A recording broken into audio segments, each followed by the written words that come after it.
Starting in 2012, the Golden State Warriors have put on a run that's ended in a top 10 player of all time and multiple top 75 players of all time on the same roster, and it resulted in 4 championships.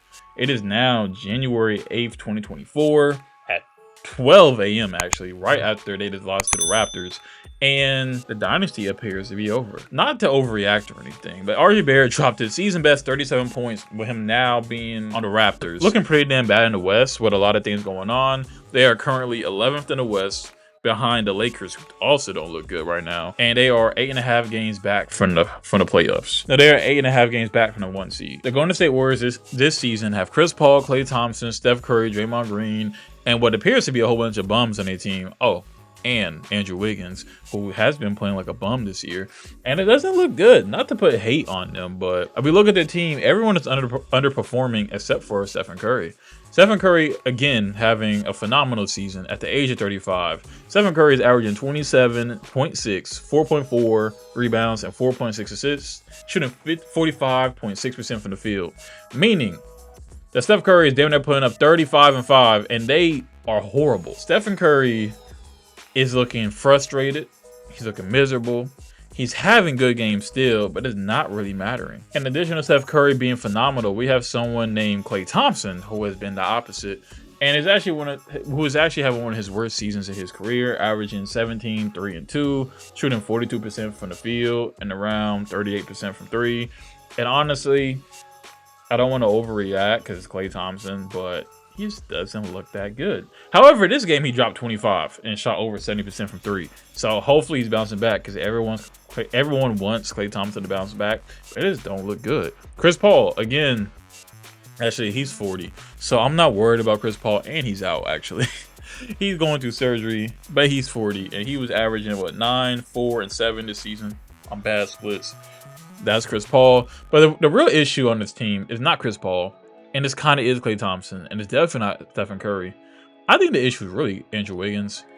Andrew Wiggins is having a career low year, I believe. It has to be a career low year because he's averaging 12 points from 42% from the field.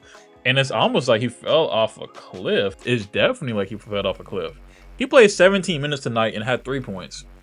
He was a minus 29. His defense is not as good as it was last season. His scoring isn't as good as it was last season. He completely lost his three-point shot. And Andrew Wiggins, honestly, is the reason why the Warriors just aren't looking good. Klay Thompson, yeah, he's averaging 17, but he's still averaging 17 and is still a threat. They have a player who's in the starting lineup who last year was an all-star starter. Was it starter last year? Who recently was an all-star starter. Well, now Andrew Wiggins is averaging 12. On top of that, Draymond is being Draymond, who has been going through a whole bunch of bullshit because of the bullshit he's doing. And Draymond was having a good year. The real cause to this dynasty ending, in addition to Andrew Wiggins and Klay Thompson's downfall currently, is the fact that picking James Wiseman fucked them up. Making a decision to go for James Wiseman fucked them up. You chose James Wiseman over plenty of other directions. The issue with them picking James Wiseman over other directions is, yeah, you could have drafted someone else, but even skip all that. There was a point in time where you was competitive with James Wiseman not getting minutes. A point in time where you was able to win championships, where you was a top team in the league. I had the belief that they should have traded James Wiseman at the time to get more back. But there was a lot of pushback from the front office and a lot of pushback from other people around, other NBA fans saying, why would you trade James Wiseman when he can be the big that they need? When truthfully, there was also around a time when so many superstars were on the table.